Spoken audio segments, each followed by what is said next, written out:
סדרת פורטג' של טושיבה כוללת אולטרבוקים דקים וקלים במיוחד. לאחרונה נחת בישראל ה-Z30, שמתעלה על רוב המתחרים בכמה אלמנטים חשובים. ליאור, במבט ראשון הוא לא נראה יוצא דופן. המראה שלו פשוט וסולידי, אבל כשמרימים אותו מבינים במה הוא שונה. הוא שוקל רק 1.1 קילו, משקל נוצר בשביל מחשב עם מסך של 13.3 אינץ'. טושיבה השיגה את המשקל הזה בזכות גוף שכולו ממגנזיום. יש לו מעבד אינטל i5 מהדור האחרון, 8 ג'יגה של זיכרון פעולה וכונן SSD די מהיר. כל מה שהפעלנו עליו פעל חלק, אבל זה לא מחשב שנועד למשחקים.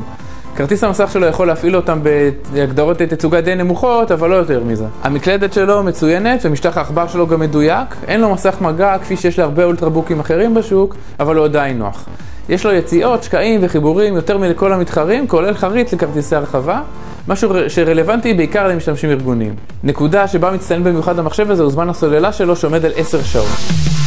זה לא מחשב זול. ה-Z30 עולה 6,890 שקל, הוא מתאים למי שמחפש אולטרבוק עסקי. הוא נמכר עם Windows 7 עליו, אבל עם שירות שדרוג בחינם ל-Windows 8.